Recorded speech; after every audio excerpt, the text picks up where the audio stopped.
Recientemente renunció a la bancada de Gana Perú y ha sido protagonista en este tema de las revueltas de Espinar. Muy buenas noches, señora congresista, ¿cómo está? Quisiera preguntarle directamente, usted ha declarado ya en varios medios que está decepcionada del presidente y que el gobierno no quiere asumir la responsabilidad política de los hechos sucedidos en Espinar. Pero lo cierto es que usted le envió una carta al alcalde donde hablaba de un peligro de muerte que después resulta no estaba sustentado en el informe. Entonces, ¿usted no reconoce una responsabilidad política personal en lo que ha pasado en Espinar? Sol, yo le he dado, perdóname, primero buenas noches. Es importante precisar que yo le he dado seguimiento al tema de Espinar desde hace mucho tiempo en mi gestión, tratando de lograr por los canales institucionales que se diera una respuesta a la demanda real y legítima de la población de Espinar en cuanto al tema ambiental. Apareció este informe que dice textualmente que hay presencia de metales pesados por encima de los estándares permitidos. Y eso fue lo que yo comuniqué en su momento y me parece lo suficientemente grave como para dar una señal de alarma.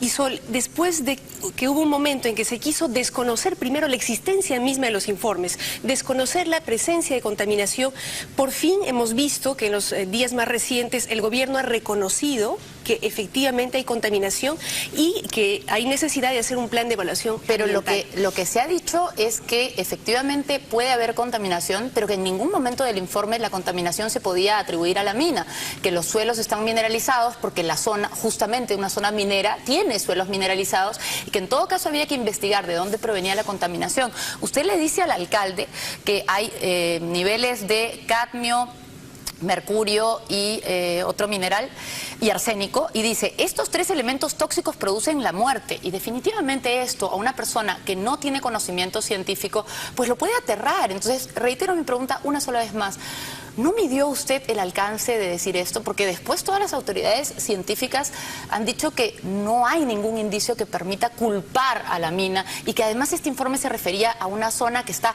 por debajo de la zona de la mina y la contaminación no sube, los ríos no suben. Sol, ya han reconocido los técnicos, el propio Ministerio del Ambiente, que el muestreo de este informe sí corresponde a zonas que están en el área de influencia del proyecto Extrata-Tintaya, lo cual no significa necesariamente que sean responsabilidad de esta actividad, cosa que yo nunca he dicho. Lo que yo dije es lo que dice el informe. Hay contaminación, háganse estudios complementarios para determinar la fuente. Y una última cosa, Sol, permíteme precisar que esta problemática data de mucho antes de que se conociera el informe. Si tú tienes el documento, yo le envié este informe al alcalde en febrero. En noviembre del año pasado ya Espinar había hecho una demanda penal por contaminación ambiental contra Extrata-Tintaya. Entonces, esta es una problemática ya conocida por la población de Espinar. Es una problemática que, sin embargo, venía tratándose a través de medios tranquilos, digamos, se hacían los estudios participativos. La empresa tiene la certificación ISO 14001, que son certificaciones internacionales. Digamos que más allá de eso, que es el tema científico, acá el tema está en una población que se ve atemorizada y en la forma de tratarlo. Y voy ahí ya al tema político. Si usted era tan cercana a la pareja presidencial, si usted era tan cercana al presidente que se considera fundadora del Partido Nacionalista, ¿no le parece que hubiera sido mucho más leal tratarlo directamente y buscar formas de diálogo previo a alertar a alguien que podía tomar mal su informe? Si quiere, usted no lo dijo, pero él lo tomó mal y mire cómo terminó. Sol, yo, como te decía al principio de la entrevista, le he dado seguimiento a este tema desde el año pasado, y no solamente yo, el congresista Rubén Coba también, que es de Espinar, cursó sendos oficios a las distintas entidades del Ejecutivo, y es por eso, Sol, y hay que recordarlo, y yo no he sido mezquina en esto ni lo voy a hacer, el Ejecutivo en su momento dijo, antes de que estallara el conflicto, muy bien, vamos a hacer un plan de evaluación ambiental, porque hay una demanda real y legítima de una población que está viendo afectada a sus derechos. Pero ¿qué pasó, Sol? Y ahí entramos al tema político, que esa misma gente que le decía a la gente Espinar, ok, te escucho y te voy a atender, en los medios de comunicación nacional salía a ningunear esa demanda, a decir categóricamente que no había contaminación y encima que era gente extremista y que no ameritaba ser atendida según los canales institucionales. Entonces, este doble discurso yo creo que es el que complejiza la situación y contribuye, entre otras cosas, a que lamentablemente haya el desenlace que hemos conocido. La verdad, yo comprendo que usted lo vea desde ese punto de vista, pero más bien otras personas lo vemos diferente. Es decir, se puede dialogar, se puede tratar de explicar, pero tampoco se puede aceptar que se secuestren fiscales, que se quemen camionetas y que se quemen instalaciones de las empresas, sobre todo cuando no hay ninguna prueba de que sean las empresas las culpables de algo. Y reitero mi pregunta, ¿no hubiera sido más leal acercarse al presidente Ollanta-Humala y en todo caso decirle, como cofundadora del partido, como persona que los acompaña desde el comienzo, esto no se está viendo bien? La forma en que aparece usted acercándose a alguien que parece como adversario, que es el alcalde, y de alguna manera asusando a la población, que es lo que se dice, no parece una forma correcta.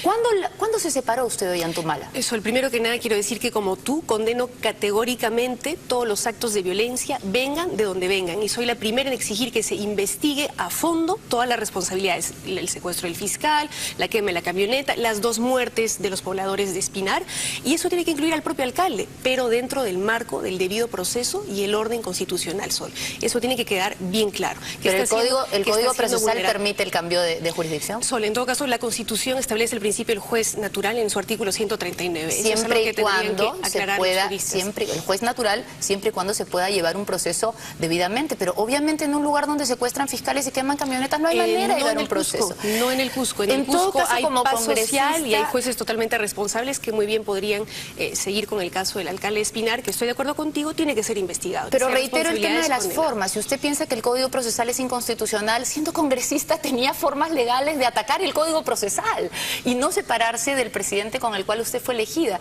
A mí me preocupa mucho esto Ollanta me ha decepcionado. El tema no solo suyo, sino de Javier Díaz-Canseco, de Rosa Mavila.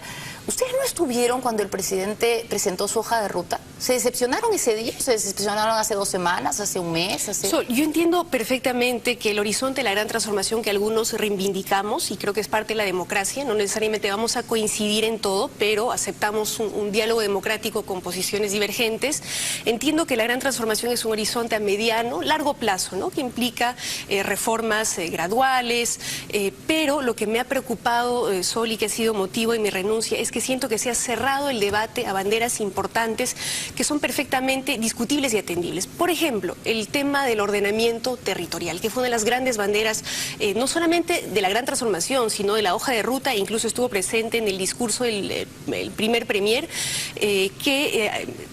digamos, empujaba que hubiese una construcción participativa y democrática del tipo de desarrollo que queremos, ¿no? Y que no siguiese funcionando como es hasta el día de hoy, una imposición desde el centralismo del desarrollo que van a haber en determinados territorios. Pero eso no se ha descartado en ningún momento. Lo que sucede es que hay operaciones que están vigentes y que además han venido beneficiando a los pobladores y que han venido trabajando con sus momentos buenos y sus momentos no tan buenos, pero en conjunto y en beneficio de la población. Digamos, la minería no beneficia a unos cuantos ricos nada más. Eso es un discurso trasnochado. La minería beneficia a millones de peruanos. No me estoy oponiendo a la minería. Lo que te estoy diciendo es que creo que tiene que haber una planificación previa del tipo de actividades que se tienen que impulsar en determinados territorios de aquí para adelante. Y ese debate yo siento que ha sido censurado. Pero sobre todo, Sol, lo que a mí me preocupa y con lo que no creo que se deba transigir ni pasar por agua tibia es el tema de los derechos humanos.